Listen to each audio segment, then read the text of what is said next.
Welcome to Modern Musings, conversations with the maiden, mother, and crone, where we look at ourselves and the world through the lens of the 21st century.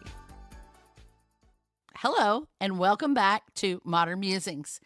If this is your first time joining us, we're so glad to have you today.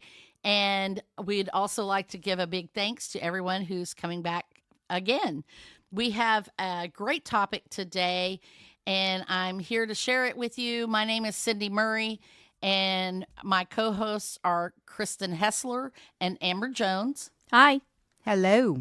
And we're talking about Brené Brown's Rising Strong. The full name of the book title is Rising Strong: How the Ability to Reset Transforms the Way We Live, Love, Parent, and Lead.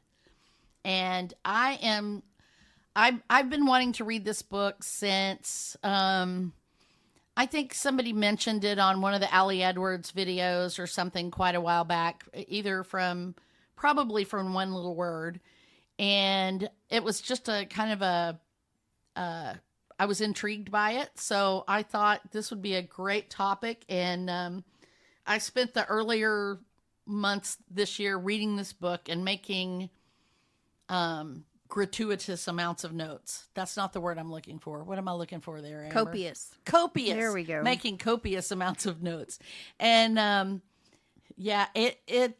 have like 13 pages just of notes, and I wanted to go through today and kind of present some of the topics that are in the book and let you guys kind of give your feedback on them. I've read them. I know how they apply to me, and I want to see what you think. So, okay. The whole concept of this, and for those of you who don't know, Brené Brown is a social work researcher. So she does. I think she actually saw clients at some point in time, but she mostly does research now, if I'm not mistaken. And one of her books that she has written was Daring Greatly, I believe is what it was. And this is a follow-up book, or, another topic of research that came up after that, maybe because of that book. I have not read Daring Greatly, but Amber gifted me a copy of that. So I'm looking forward to reading that one as well. But this one is about... She just kind of noticed some patterns when she was working with people.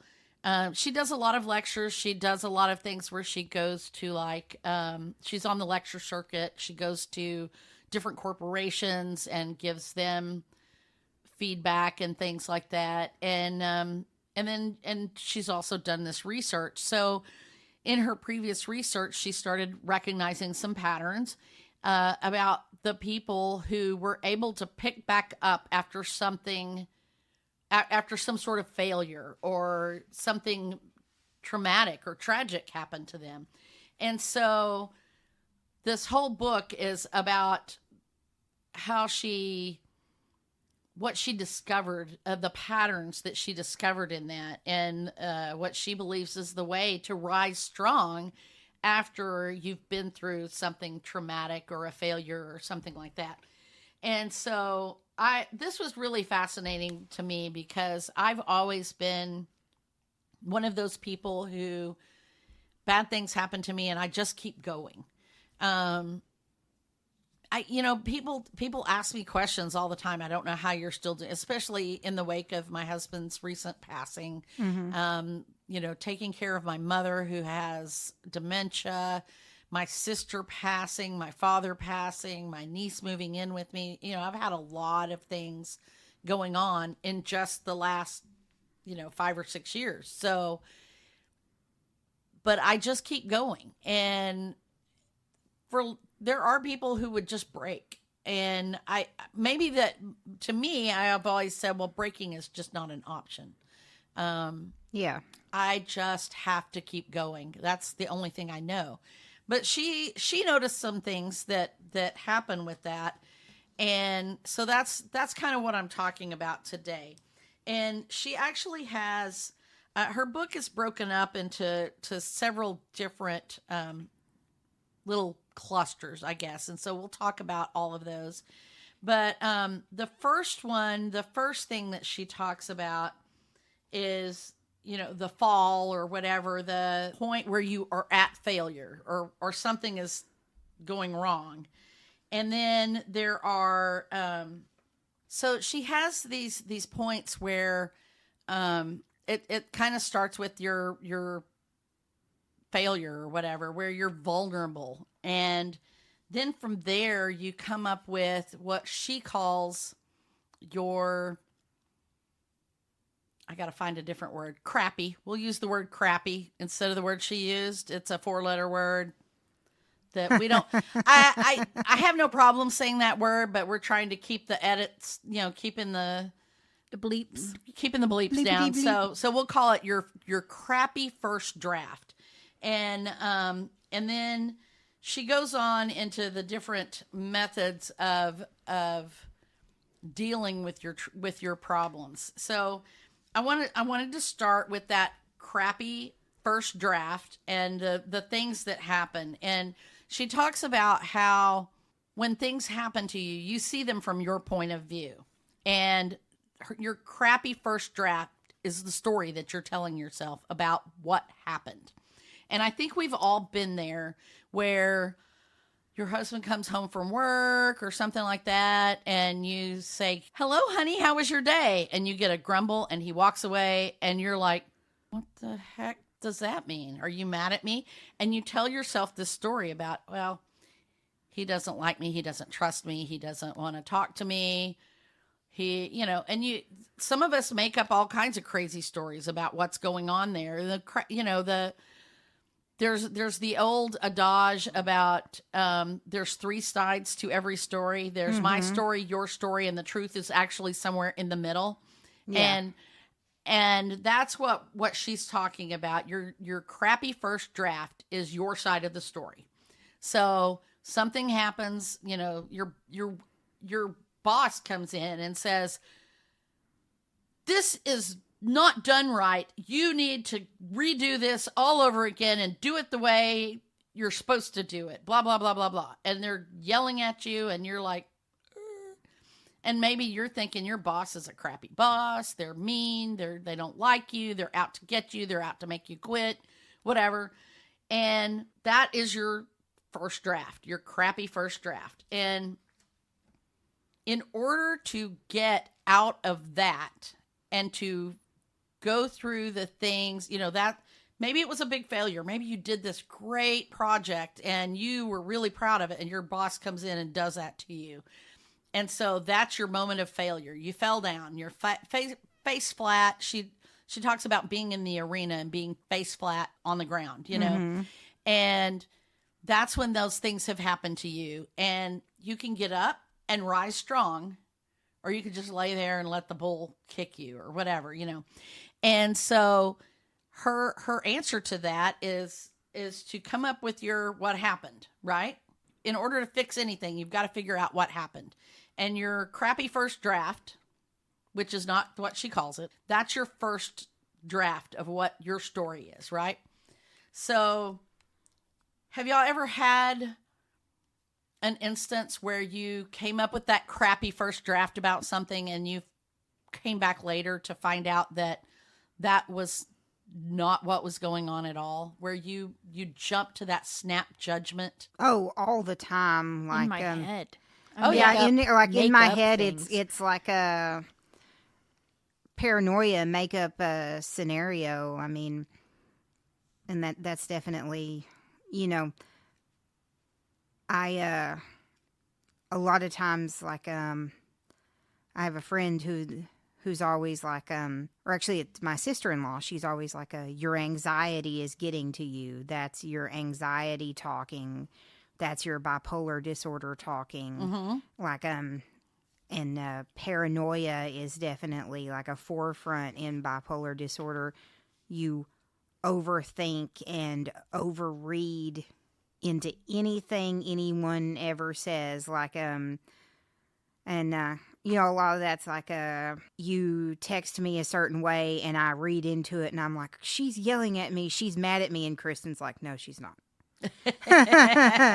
Like all the time. Like Yeah. I'll text Kristen and I'll be like, "What's wrong with your mom? Why is she mad at me?" And she'll be like, "No, she's not.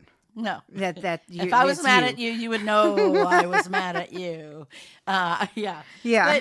But it's true because there's we all tell these stories, and it's a protection mechanism because we want it to be on someone else, that it's them doing something. They're the ones that are reacting to us. We didn't do anything wrong, Yeah, right? that it's you're reacting. You're reacting, and we get into that. We've gotten into that before with like the Eckhart Tolle about the ego and things like that. That So was it's really what came to my mind when you were talking about that. absolutely, it is the ego, and she talks about that some too.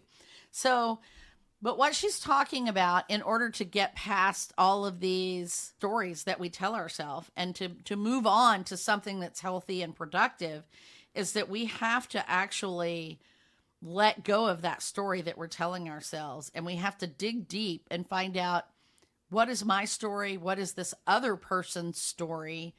And you have to be willing to make yourself vulnerable. And that's a really hard thing to do, to find that trust in another person, to allow yourself to be vulnerable enough to tell them, this is what I think you meant by that.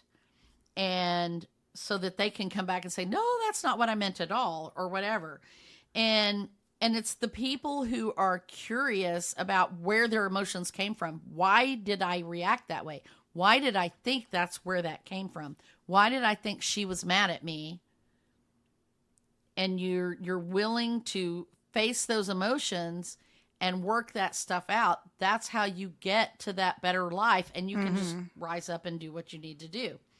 And she talks a lot about a lot of different things, but she talks about owning your own story, and how owning your own story, it allows you to avoid being trapped in the stories that somebody else is telling about you, because you become your own authentic self.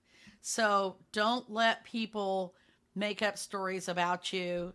Own those stories. Make up your own, well, not make up your own stories, but figure out what the real story is, right?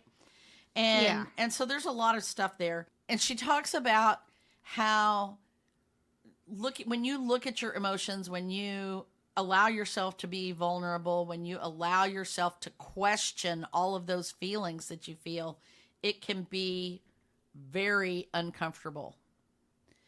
And a lot of people don't want to do that because it's scary, Oh, for sure not. Like avoidance is always the number one priority.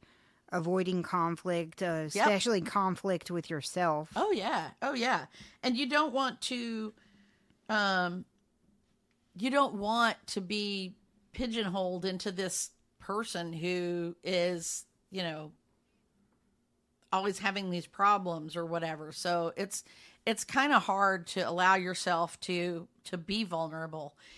But she's talking about, you can choose courage or you can choose comfort, but you really can't have both. You can't have the comfortable part and actually get to the bottom of your problems.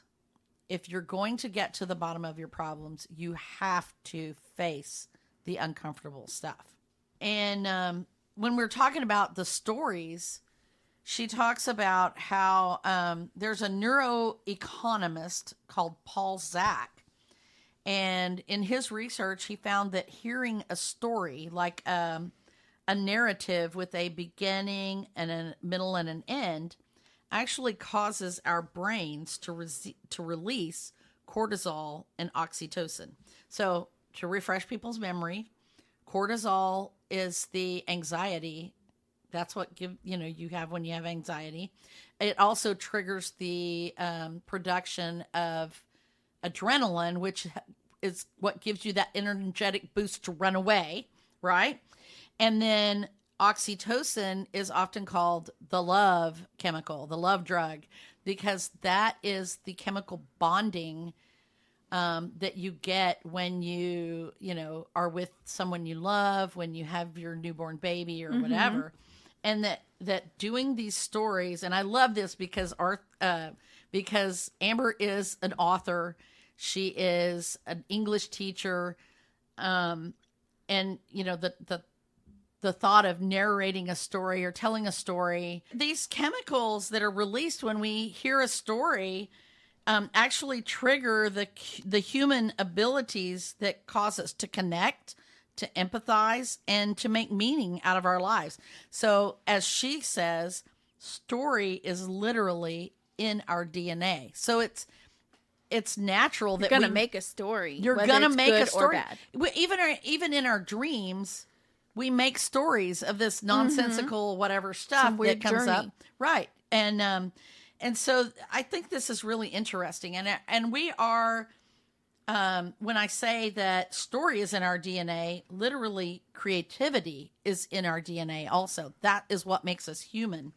And creativity is the mechanism that allows us to learn and to let the things that we learn seep into our being and become part of our practice. So when you hear a story, one that you've told yourself, even if it's a fallacy, you are embedding that story in your person and it becomes a part of who you are. And if you don't clear up that story, if you just go with that crappy first draft, guess what's getting written in your brain, right? The crappy first draft. Right. Yeah. Which the first draft is never good. Right. Never. So that's what we're talking about here, how to take that crappy draft and turn it into something that helps us learn, grow, etc. And part of that is getting perspective, because perspective is really important. And when you're only looking at it from your own perspective, you're only seeing that short side of it. And you just gotta figure out how to get the other perspective out of it. She talks about when she does these lectures, on the second day, it's always like a crappy day during these lectures. Everybody gets to this part that is so hard and everybody's crying, or I don't even remember exactly what she was talking about, but it's like that's the struggle day. You know, it's like Wednesday in the week, you know, it's the hump day and you got to get over that. And she wanted a way to figure out how to get past that, but you really can't. It's part of the story. And she did a lecture at Pixar, and she was talking to them about things, and they were feeding back to her information about something that Amber and I were just talking about a little bit earlier.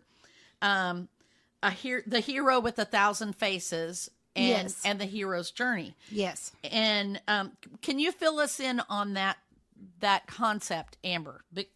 Well, yeah, the concept is that every story is the same, but different at the same time.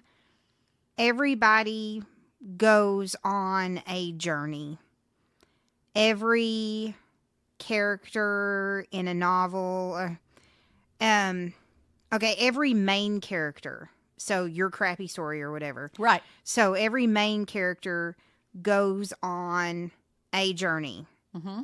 There could be many journeys throughout your lifetime. You get a call to action. Yes. And you have to make a decision. You have helpers. You have a mentor. And you go on these plot diagram type steps to complete this journey. Mm-hmm. And so, I mean, it's basically kind of like a concept, like every major decision in your life is a journey. You do. And, you know, sometimes you say, oh, well, I've lived so many lives. Well, you go on all of these different journeys and you change, and it changes you as a person. So the concept of a hero having 1,000 faces is that, like, all stories are the same. Everybody's is the same. Yeah. Every hero is the same. Every story is the same. And I had a professor in college that when we were talking about the hero's journey, he would always compare everything to Star Wars. Mm-hmm. Because George Lucas wrote Star Wars to completely follow the hero's journey. Right. So, I mean, Luke, his call to action is, his family dying, and then, that's his call to action. Like, that's his exposition, his family dying, he's on the run, he's leaving. Mm-hmm. So, and then you look at another story, like with heroes and everything. Superman, his call to action, saving the world. Mm-hmm. There's heroes, villains, mentor, his adopted father as a mentor, love interest, Lois Lane. So, like, every book, especially like a superhero movie, but pretty much everything. Pretty much all of them. Yeah, pretty much every story follows the same formula, the same format, and all of the archetypes are in the story as well. There's protagonist, antagonist, so on, so forth. Right. So this, and when she was in this workshop with these Pixar people, I'm not sure, I don't remember who at Pixar it was with, but it was a group at Pixar. Mm-hmm. And they were, so they're talking about, everything's in 3 acts. There's the inciting incident, like you said, the catalyst, whatever gets the character moving. Yeah. And then the protagonist looks for, in Act 2, every conceivable way to solve the problem, usually trying the most comfortable things first. But usually winding up figuring out that what it actually takes to solve the problem is the lowest of the low. The most uncomfortable thing is what it takes to solve the problem. Oh, for What sure. is that? The road? The road less traveled, yes. Right. And then in Act 3, the protagonist has to prove that they've learned the lesson. And it's usually an act of something that they have to do to prove it at all costs, whatever. It's all about redemption and an enlightened character knowing what to do to resolve the conflict. And they actually said that they reference John Campbell's A Hero with 1,000 Faces at the beginning of every film. I thought that was fascinating, that there's a reference to it at the beginning of every film. Every Pixar film? Yes. That's really interesting because whenever we talk about story writing in my 10th grade class, we watch a lot of Pixar, and we watch a lot of videos of the creation of Pixar shorts and everything like that. So that kind of makes sense to me that now I'm going to have to go back and watch some Pixar movies. Well, I'm just one that I'm really familiar with. I don't know why WALL-E comes to mind, but like his it's like at the beginning. He lives this solitary life, and he does the same thing over and over, and then all of a sudden Eva shows up. Yes. And she's the catalyst. Yeah, she's the catalyst. They meet each other, and then his world has changed. And then he shows her the plant, and she immediately turns into what she's supposed to do. She takes the plant, and he has to make the decision to follow her into space and change his life forever. Right. And if I remember right, he has this thing where he has to prove his point at all cost. He has to prove what he learned, that the plants are alive. Yeah. I mean, seriously, that's part of it. So I thought that was really interesting. And I think most of our decisions, most of our things don't resolve in a life or death situation where we have to prove it at all costs. But in a way they do, we have to get to that part. And she also talks about kind of when you're starting that thing, you get to that point, that catalyzing event or whatever, you get where you're so, too far in to turn around. You just have to keep going. And that's where it's she's talking about coming face to face with your emotions or whatever, because now you're in it. You actually have to face it. You can't just turn around and go back and pretend that you didn't see that ugly whatever it was, right? Yeah. Right. So one of her stories, or one of her things, was talking about owning your story. And that's, being open with your story, not being afraid to come out with your story.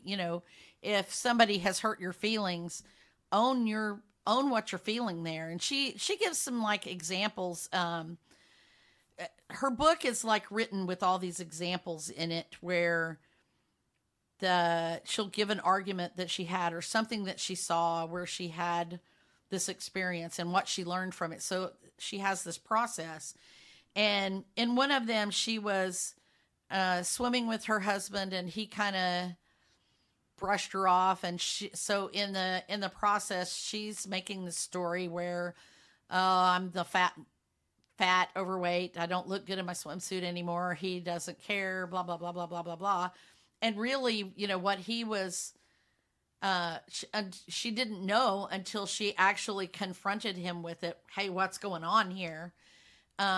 She didn't know that he wasn't upset with what was going on that day. He was thinking about something that happened the other day, the day before, or something that was going to happen in the future. And he was really worried about that. And she totally misread the cues there, so, and she talks about how sometimes we make those stories and we blame them and say whatever. Sometimes we even turn that story around and say, well, I'll just show you, and I'm going to have this argument with you. We'll turn it into an argument, and well, you may not like the way I look, but you know what, blah, blah, blah, blah, blah, things like that. Or you'll blame something else for it or whatever. And she's talking about how we don't want to really face what's really going on. I'm going to get back at you before you hurt me any further. Like you hurt my feelings by rejecting me when we were swimming.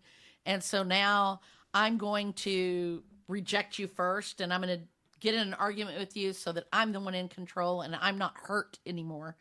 And she talks a lot about stuff like that. And how when we're doing that, we're disengaging from the real issue at hand just to kind of protect ourselves from getting hurt further. And that way we don't feel vulnerable to whatever they did to us.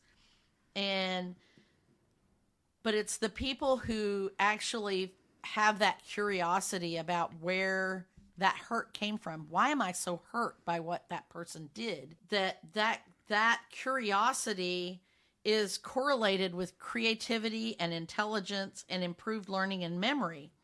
And kind of like shadow work. It is. It really is shadow work. In just another, shadow work is really just looking at the source of your feelings and stuff. And so, but she said that there's researchers that are finding that there's evidence that that the smarter, the more intelligent people are actually less afraid to look at those deeper emotions and figure out where they're coming from. And I thought that was really interesting. And she also said that a study that was published in an issue of the journal Neuron, which I'm assuming is like a brain thing, suggests that the brain's chemistry changes when we become curious. So so therefore becoming curious about our emotions, curious about how science works, whatever you're curious about, it's changing, it's rewiring your brain. Well, that makes sense. That's forcing evolution on your brain. Yes, it is. And it helps us learn better and retain more information. So if we become curious about our emotions, then we can learn to be more enlightened about our emotions, I guess. And then she also talks about one of her studies, the people who were who knew the most, or wait, let me see how she wrote that. The people in her studies who learned how to investigate their emotions learned it from one of three sources. Either they had a parent or a coach or someone like that who taught them to get involved with to research their emotions, instead of just telling, like, the kid is crying because he's afraid to get back on his bike, right? If he had a parent who taught him how to work through that to find out why he was afraid to get on the bike, right? Then you realize that the reason that you're getting afraid to get on the bike is no longer relevant. And so a parent who teaches them how to reckon with their emotions, a parent who models being curious, about their own emotions. So a parent who yells at their child and then goes, I wonder where that came from. I must have had, and they're doing it for themselves, trying to figure out where that anger came from or whatever. Or they've had a professional that taught them the steps to dig deeper. So you can't just spontaneously learn how to dig deeper in your emotions, usually.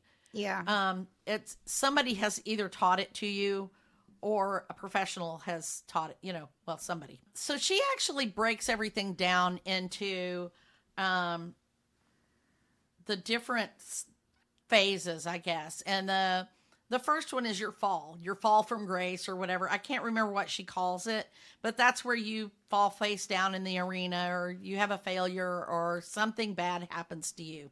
And then you have the next part is the reckoning. And that's where she kind of likens it to like wrestling, like you're wrestling with this character, you're facing your own demon and you're working out all the things from that. So the reckoning, and then the last part of it is the revolution. That's where you have your realization and you change how you react to the things, and you come back better than you were. So in her course of this, like I said, she gives all these different stories. And so the flow of the book is not, here's this step, here's this step, here's this step. It's a lot of different examples of here's the fall, here's the reckoning, here's the revolution. And then she'll have another story. Here's the fall, here's the reckoning, here's the revolution. And so there's lots of different stories in there that relate in different ways. But she talks about, like, in your fall, a lot of times what happens when we're not getting to the reckoning part, which is the hard part, that's where the work is. The things that keep us from getting there are the things like blame. And she has one, it's called chandeliering, which I thought was interesting because you stuff your hurt down so much. I call it the pressure cooker. So you're just stuffing your feelings down until you just, boom, explode. And she calls it chandeliering. You're like, boom, and I'm hanging from the chandelier now. Oh. Right? I was thinking of like the end part of Clue when the chandelier falls down and nearly hits the guy. Oh, yeah. But no, she's talking about I just go so high that I'm hanging from the chandelier because I just blew up so high. And then she has bouncing hurt, that's our ego. And, like as we said before, your ego is the part of us that cares about our status and what other people think. And it's trying to keep that story. It's trying to make itself relevant. And so you have to always be better than, you always have to be right. And the ego likes to blame, finding fault, making excuses, inflicting payback, lashing out. All of those things are forms of self-protection. And then numbing, which that one's pretty obvious. That one is, substance abuse of all kinds. sometimes we have sex, food, drugs, alcohol, relationships, money, spending, all kinds of things. And even religion. People use religion as a numbing technique. Then we have stockpiling, which is where people just keep everything inside until it starts eating away at them. Instead of exploding like the chandelier, it just eats away at you, makes you sick. You can't sleep. You can't eat right, all that. And she talks about why we have to do the reckoning part. And it's because when we have trauma, it actually reshapes our brain and it affects our body. And I have not read this book yet, but I really want to read the book, The Body Keeps the Score. I can't remember the name of the author. But my therapist actually did a workshop on it about a year or so ago, and I wasn't able to go to that, but it sounded really fascinating. And I have the book now. I have not read it yet, but I really look forward to reading that one. But it talks about how our trauma affects our body, our physical body. And there are people, though, that can't. They're afraid to feel the feelings. They like the numbing or the stockpiling. They can't face those issues because, and I've been one of these people too. She calls it the fear of high centering. So I'm not going to let myself cry, because if I start crying, I won't be able to stop. Have you ever felt like that? Yes. No?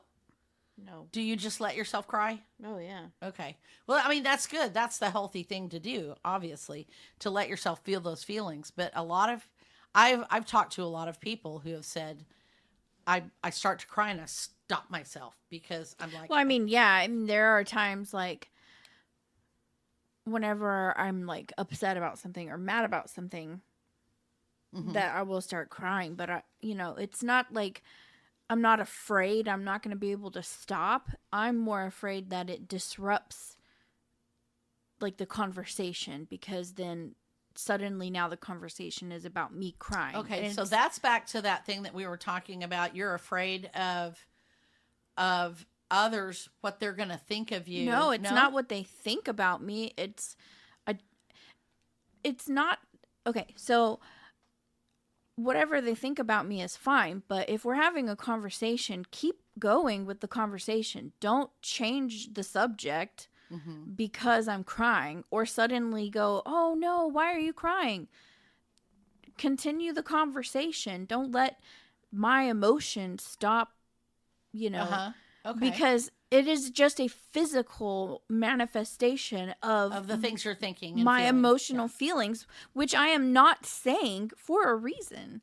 So because it probably has nothing to do, obviously they relate, but it's something else. Like it stems from it. Like if I'm, work one time, I had a conversation, maybe it was like an annual review or something, and it was a really good review, and I got emotional. I started tearing up, and it was like, because I was like proud of myself and I was happy. I was hearing good things, but I was also like hearing the stuff like, I know I should have worked on this, It was a emotional overwhelm, because that is a very emotional thing that happens. It's a accumulation of the whole year, and talking about it made me cry.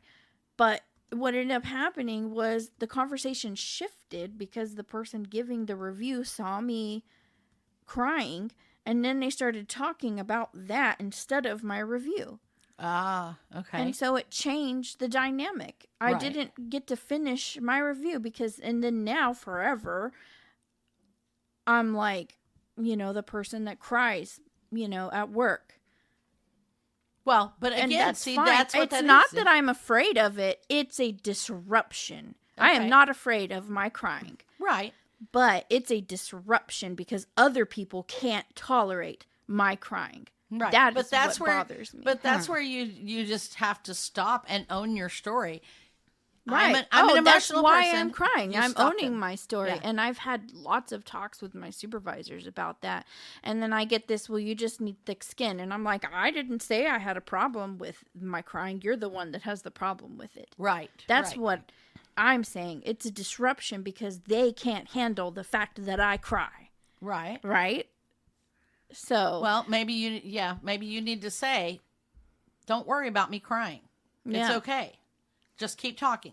I'm okay. Yeah. Just because I'm crying doesn't mean I'm not okay. Right, because it has nothing to do with you. Get over it. Right. Well, Yeah. But again, that's back to that story. Like, Yeah, they get They us think crying. they're like afraid they made their you cry. ego. Yeah. And Yeah. I'm like, I'm not that like bothered by you. Right. Yeah. But that's the thing. That's the story. When I cry, it's because I'm bothered by myself. Well, and you're this is what Brené Brown is talking about, is like facing your emotions, rumbling with your emotions.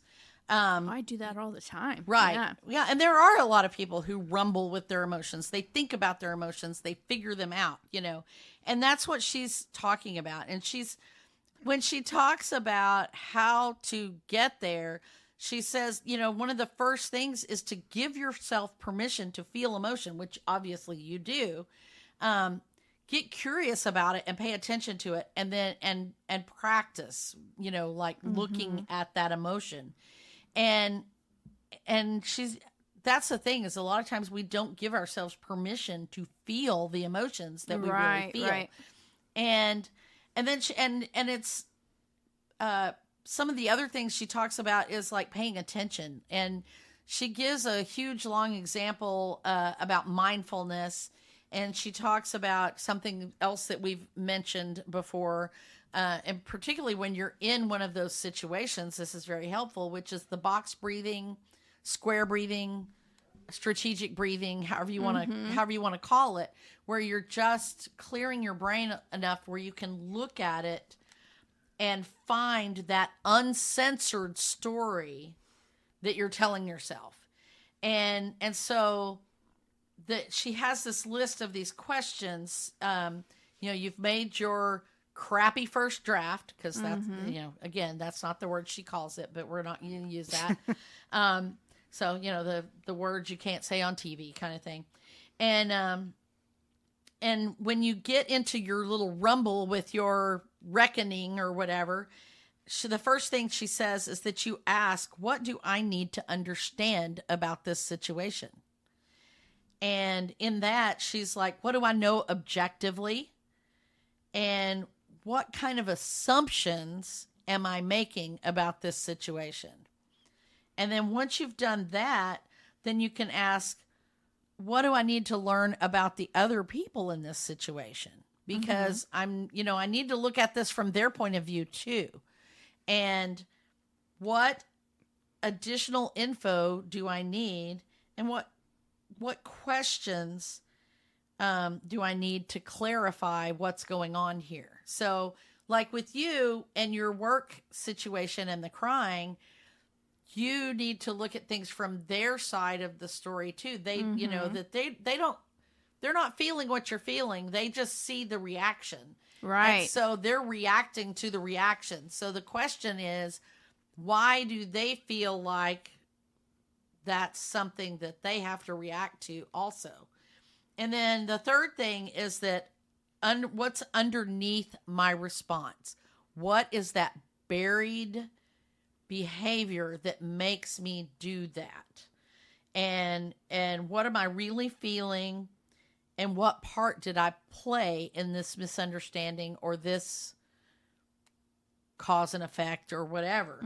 And so that when we get through those stories and we do this rumble and we get to that point, then we kind of learn things about ourselves. And she has a lot of different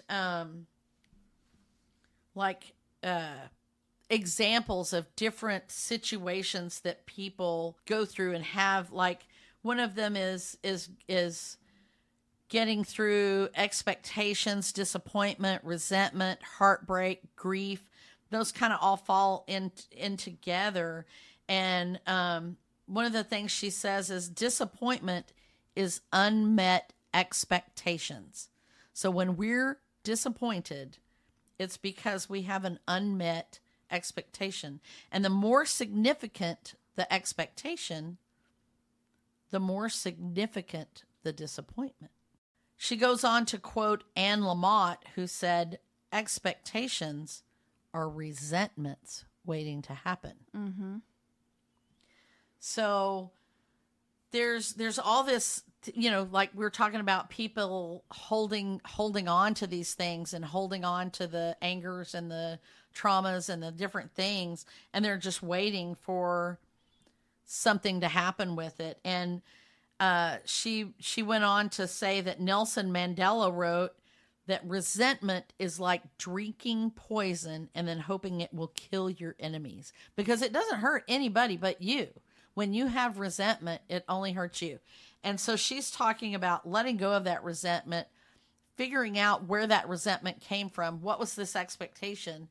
And what is the best way to address those expectations? Not to just expect it, but to share, to make yourself vulnerable enough to share that expectation with other people. And maybe if you had shared that expectation to begin with, then you wouldn't have been disappointed, because maybe it wouldn't turn out exactly the way you expected it to, but maybe the other person would know where you're coming from, and the two of you could work together to create an outcome that was amenable to both of you. Does that make sense? Mm-hmm. Yes.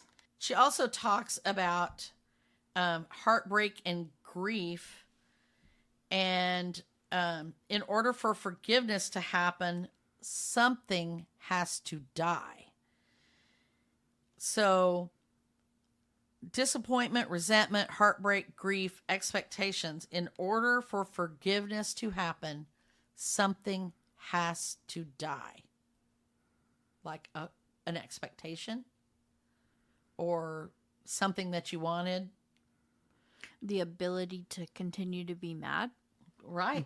You have to let go of something. Yeah. And if you make a choice to forgive, then you have to face into the pain. You have to allow yourself to hurt. When you forgive, you have to face the pain that is there and allow yourself to hurt. And she talks about Desmond Tutu. He wrote a book called The Book of Forgiving. And it outlines forgiveness as a practice. And it includes kind of similar thing to what she's talking about, where you tell the story, you name the hurt, you grant forgiveness, and you renew or release the relationship, right? And he said that hate can be a part of this, and that you should never hate yourself for hating other people who do terrible things. That it's okay to forgive and still hate that person.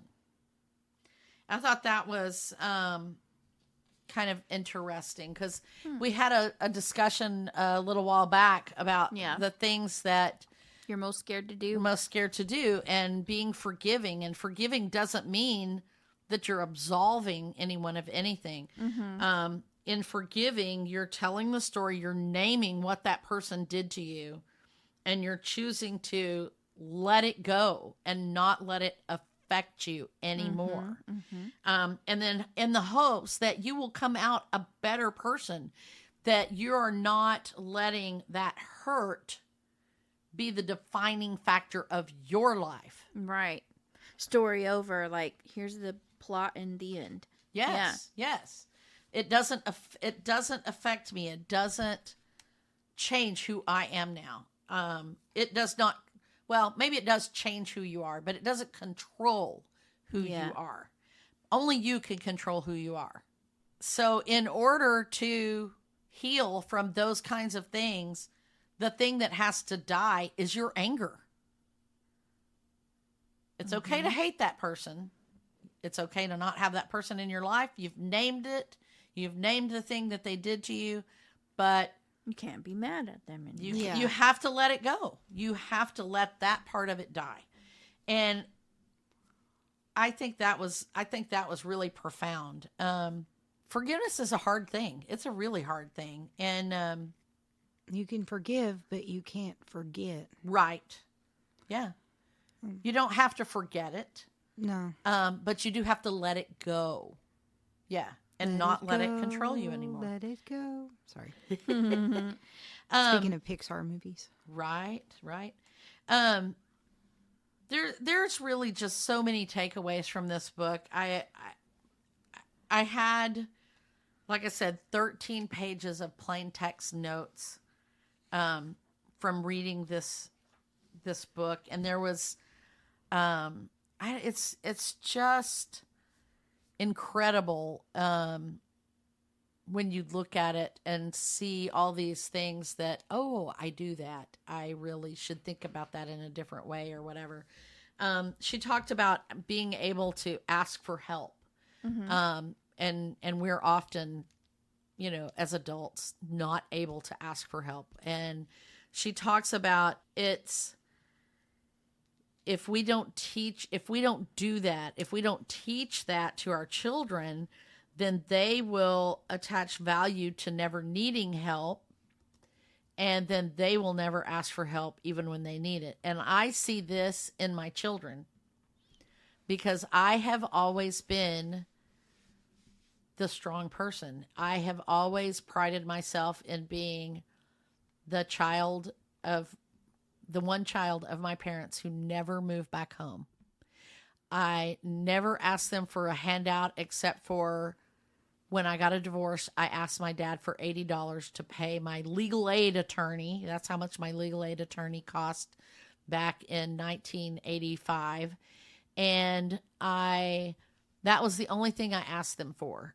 Everything else that I ever asked from them in those early years or whatever was always for them to give back something that was mine. So I never asked for them to give me anything, to help me with anything. I took great pride in being self-sufficient and taking care of myself and not having to move back home.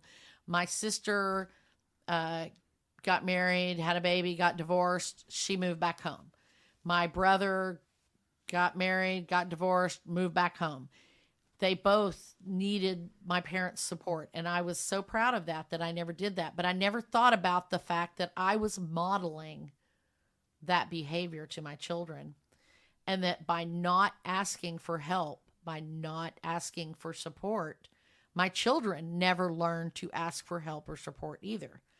And Kristen and I have had talks about this before because she is very stubborn. She is very much like me. And she will go down in a ball of flames before she asks anybody to take control of the wheel or whatever. Oh, for sure. I mean, I am the same way. Yeah. Like when we were talking about wedding stories or whatever, y'all had to lock me in a room and tie me up because I wanted to be in the middle of it and controlling the whole thing.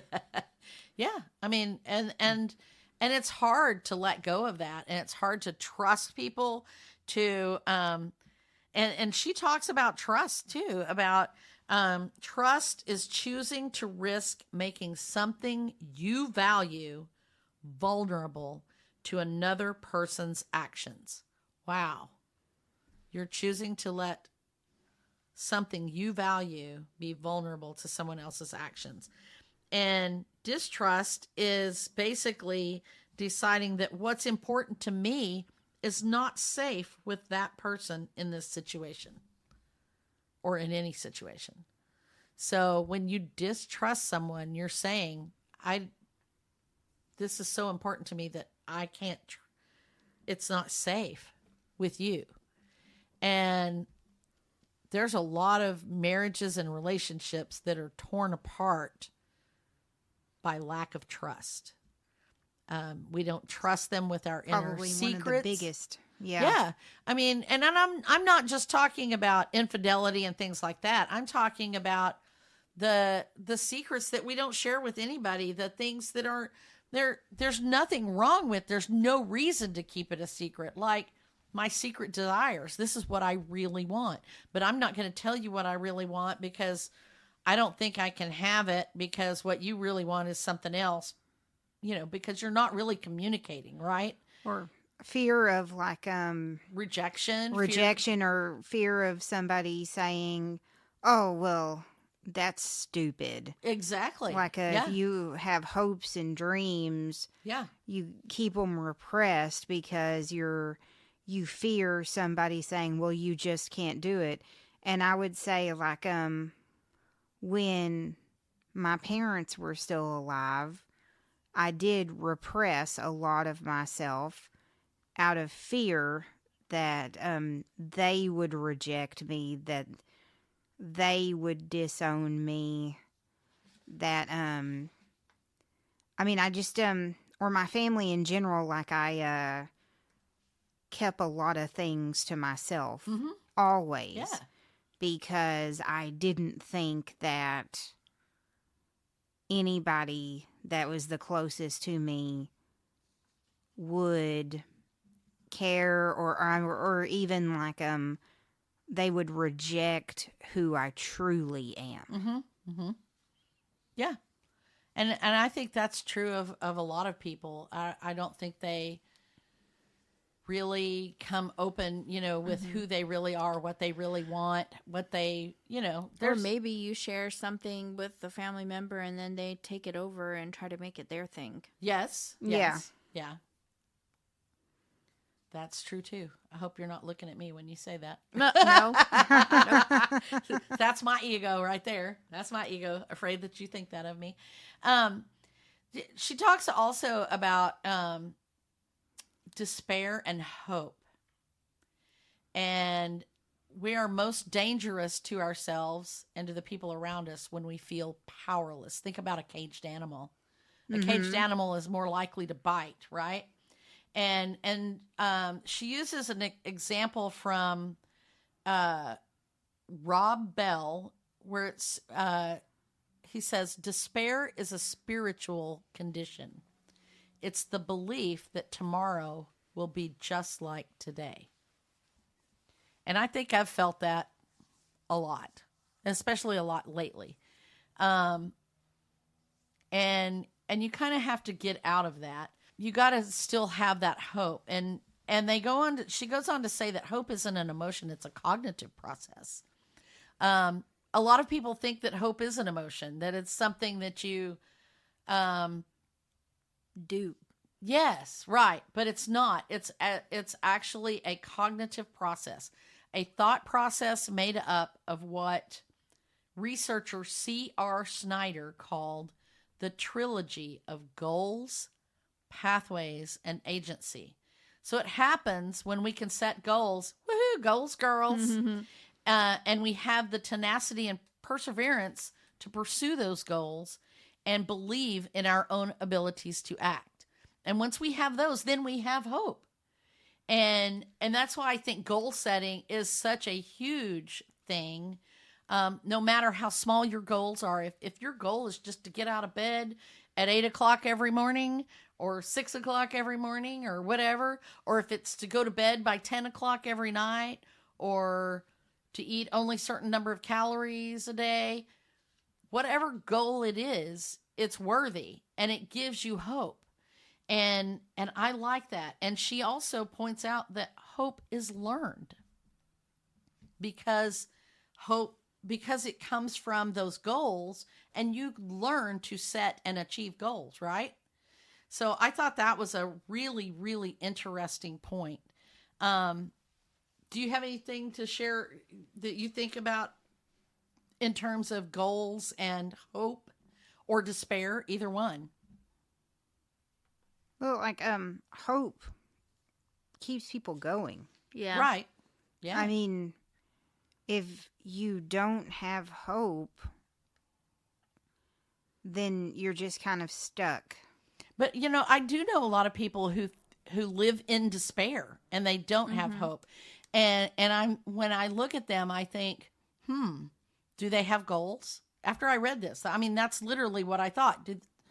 Does this person So have there are goals? people out there that don't have goals. They Right. don't, or they've never been asked What what are their your goal goals? is, Mhm. or they've never, been encouraged to think about what their goal is. Mhm. Yeah, and maybe they just can't see past Step one. Right. whatever circumstance, situation they're in to realize that there is something else out there, but you have to actively reach for it. It doesn't come to you. Right. Right. So for me, hope and despair is flip of a coin. Either way, you could be believing in something that's fact or fiction. Yes. In both, because your disparity could be some true fact or could be something made up that you Right. like told yourself and now you believe Right. it. Same thing with hope, because the thing that you believe in could or could not come to fruition. Right. But do you really want to believe in something good that could be real or not, or something bad that could be real or not? Right. It's Right. just a choice. Right. Yeah, because sometimes that despair is not reality. Right. You And think that's that not it's what always going to be matters. that It way. doesn't matter if it's real or not. No. It's just the fact that You're wanna living in that choose? space. You have to choose between the two. between hope and despair. It is a choice. And it, like I said, it's a cognitive behavior to choose between the two. And That is a And- first step. I think that's like the first step to waking up and realizing that there's more than just the Matrix. right, right. Well, and this goes back to what I was talking about, how people ask me how can you just keep going and keep going, and I think that's the key right there, is that for me there is always that hope. I choose not to live in despair. I don't believe that every day is going to be more of the same. I truly believe that there's going to be something different. Yes, Maybe not every day better. is new. Every day is new. Right, Like always move forward, never move backwards. right, right. That has been my And mantra never for stay in the years. same place either. Yeah. You can't just stay in the same place. So she talks about wrestling with some different things, like identity, because most girls are taught to compartmentalize rather than to integrate our feelings. We're raised to be tough, Right. That's what I'm talking about. but like, with also that whole tender, thing, but like, not at the same time. having a thick skin. Like, why can't I Right. just experience the Right. emotion while it's happening? Why do I need to like put a fake face on? Right. Yeah. Um, What's wrong Women. with externalizing? Well, and men too, but she's talking about things like, It's a generational thing, like the older generations Well, that's it's- what they were taught. it's not even These just are old people that are it's- younger than me. This is still happening. yeah. It is still happening. And she talks about behavior not becoming of a lady, and this change that happens, that like suddenly there's this day when the girls can spit further or shoot better or do things that the better than the boys can, and all of a sudden then we start get the message in sometimes subtle but not so subtle ways that we need to start saying thin and minding our manners and being more feminine and quit doing things that the boys do, because it's not behavior befitting a lady. And boys get the opposite of that. They get this thing too where they're told that they have to be the knight on the white horse, and that they have to be stoic and self-controlled, and they can't have displays of emotion, and vulnerability is weakness, and anger is an acceptable substitute for fear, because fear is forbidden. Men are not allowed to be afraid. Right.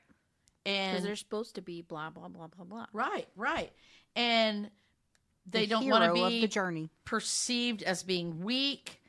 There's all these things, and it's like we have to battle with those within ourselves, and whenever we see it, it's okay to be vulnerable, but it's also okay to be tough. It's okay to be tough and to still ask for help. And it's okay to be strong and have fear, because fear is not the evil thing there. She talks about criticism. So criticism, like I said early on when we were talking about a boss, maybe a boss criticizes you or something, and that's your face down in the thing, you know, and you're like, what did I do wrong? I did something really wrong, blah, blah, blah, blah, blah. And how we don't face criticism very well. We've as a society have gotten to the point where we're not teaching people how to offer constructive, helpful criticism. When we get that criticism, we shut down and we don't listen to it, because the people are not learning how to give criticism the correct way. And so when we hear it, we take it as a perceived attack. And so then we shut down and don't listen to anything, because how can I listen to anything you said, because you're just attacking me? And there's 3 different responses that people take to criticism. One is it hurts. It makes you cry, right? There are those who say, well, it doesn't hurt. I don't care what they think. We know people like that. We've all done that. I don't care what that person thinks. They can just say all they want to about me. I just don't care. And then the third one is where we shut it down and we just say, this isn't helpful. What you're saying doesn't help me. I'm not going to listen to it. Yeah. And we do those things, and we've got to learn that we can be all of those, and we can be strong, and we can be tender and soft. It's okay to be both at the same time. Does that make sense? Mm-hmm.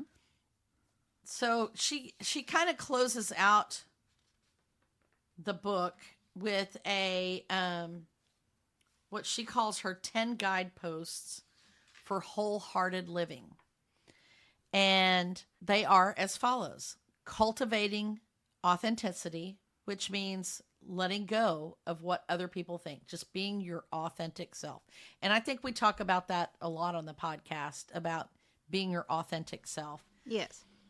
And then cultivating self-compassion, letting go of perfectionism, being compassionate with yourself. We are all flawed human beings. We're all doing our best. And then she says, number 3 is cultivating a resilient spirit, letting go of the things that we use to numb ourselves. So the food, the drugs, the relationships that make us forget, and the powerlessness. We have to let go of that as well, because we are not powerless in these situations.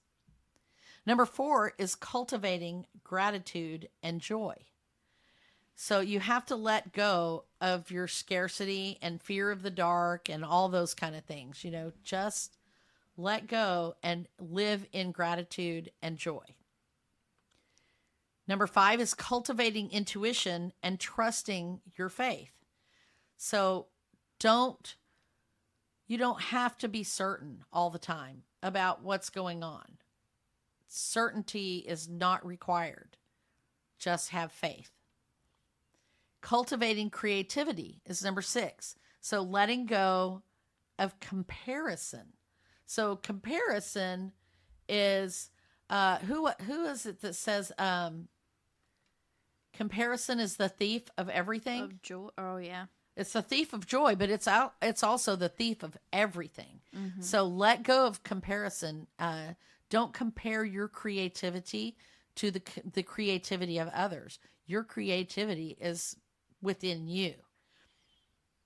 Number 7 is cultivating play and rest. We have to let go of exhaustion as a status symbol, and productivity is not a symbol of your self-worth. This is the one I am number 1 guilty of.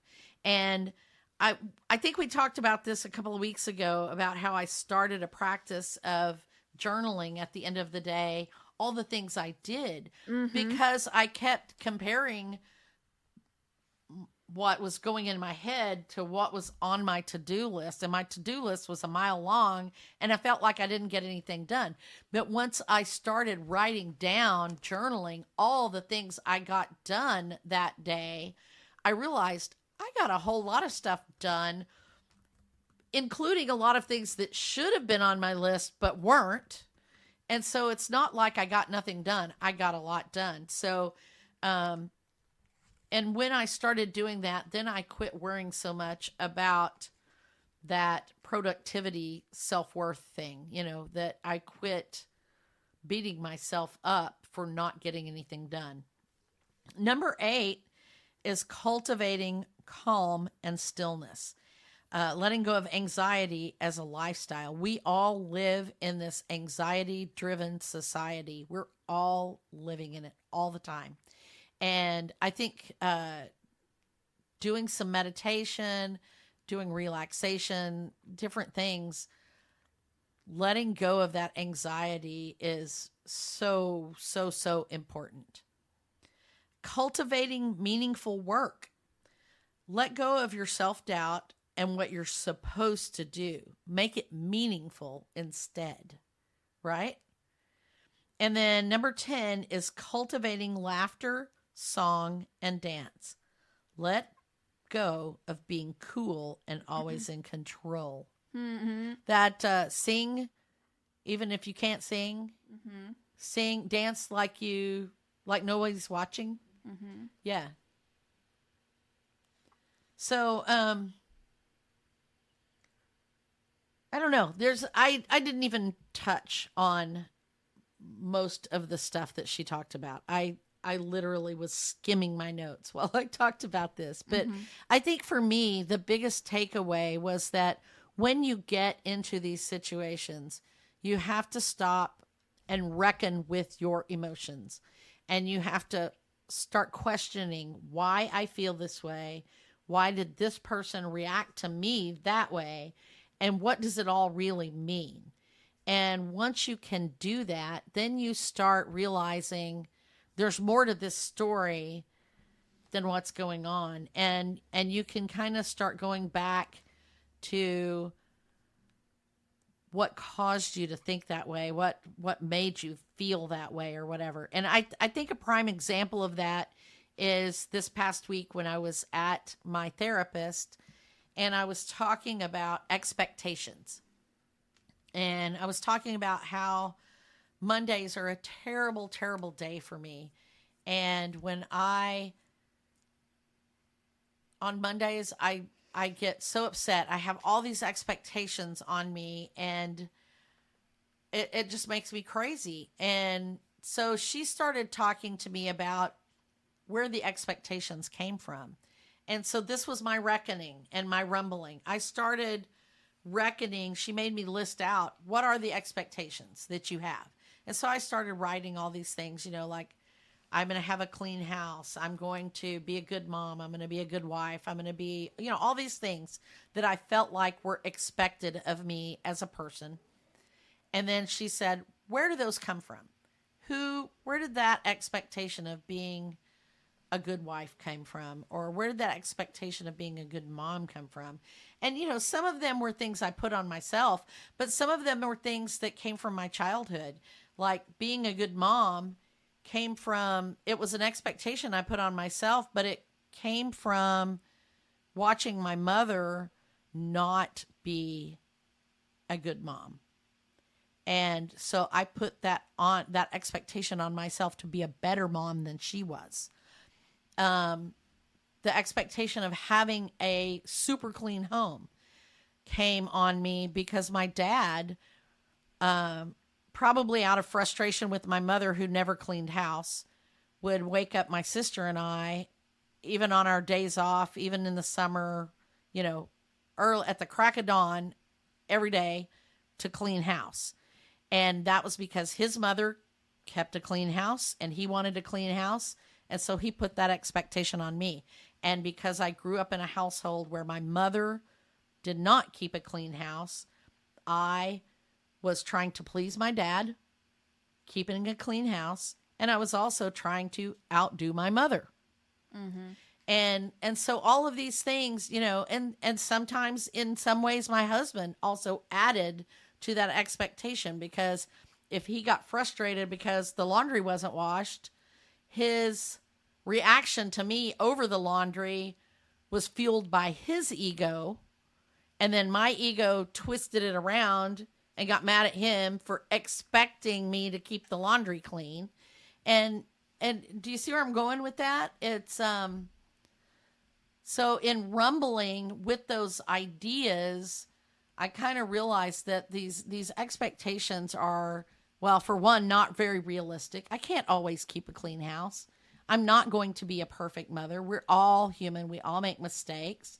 Sometimes there are things going on that require me to work on this instead of that. I guess just kind of coming to terms. And I haven't completely finished this exercise. Obviously, this is a lot of baggage that I'm going to be unpacking over time. Where did all these expectations come from? And how do I live with them going forward? So, but I figured out what the expectations were, and I figured out where some of them came from. And that at least gives me that foundation to reckon with my emotions and figure out why I feel that way and what I can do to feel otherwise. Yeah, for sure. Yeah, it seems like a pretty interesting book. It really is. And like I say, her little case studies that she used are, it was really hard for me to keep the flow of the book, because in her telling of these stories, it was like all these individual compartmentalized stories, and then she used them to illustrate a point. Yeah. And so it wasn't written in this, you get from A to B to Z. Right. It definitely doesn't sound like Girl Wash Your Face. Where No, it's like no, it's not like individual chapters steps and chapters. Yeah. I mean, there are chapters, obviously, but a lot of it is, she addresses different kinds of things that we have to rise from, and different things that we have to battle, but they're all in these little compartmentalized stories, and they all kind of just branch out from here to there. But the main gist of it is that in order to grow beyond these things, we have to face the emotions. We have to allow ourselves to be vulnerable. We have to face the fears. We have to look at the things that we believe. We have to write our stories. And that's where she talks about that crappy first draft. Mm-hmm. That's where you take control, is by starting to write that story. Mm-hmm. And you can, and writing your story, she talks about journaling too. So that's a great way to do it, because nobody else has to do it. If you don't have someone you can go talk to, like a therapist or whatever, she talks about writing hers in the form of a letter, or even fantasizing about what she would like to say to someone. And that gets her clear on the story that she's telling herself. So, and I've done this in the past too. Like, I'm mad at my husband, and so I, in my head or on paper, write out this ugly letter of, you did this, you did this, you did this, and you think this, and you think that, and it's ugly. And that's my crappy first draft, right? Mm-hmm. And then after I've written it down, I often realize that's really not what's going on. And she talks about that's a safe place for you to write those things out. But the thing is that you don't act on it. You don't do anything. You don't say anything. You just stop and feel your way through it. And, you don't take it to that other person until you've kind of looked at the other side of it and tried to figure out, where did that come from? Why am I feeling that way? And that was kind of the thing that I got out of it the most, was that kind of, answering your story, telling your story, and then figuring out why that story is what it is. Mm-hmm. Yeah. So next week, Amber is our hostess. So next week we are talking about fad diets. Oh boy. You know, it's summer, We've all so been there, done that. we've all been there, done that. Oh boy. Like I think every one of us, we've been through one crazy diet after another. I have. Certainly have. Yeah. I'm looking forward to that. We'll see if we had any crazy ones that actually worked. Probably not, but No, we're all still fat. well, that's true. None of them worked. None of it worked. Okay. Well, that's it for this week. Check out our blogs if we have one. I'm hoping girls will write blogs. But yeah, check out Brené Brown's Rising Strong. I do highly recommend it. It was a pretty quick read, even though I said I don't read nonfiction very quickly. I'm pretty slow at it. But even still, that was a pretty quick read for me because I could relate to a lot of it. So I do highly recommend it. And I'm looking forward to reading Daring Greatly and also the other book that I mentioned, which was The Body Keeps the Score. So that's all for this week. We'll be back next week and have a great one. Bye.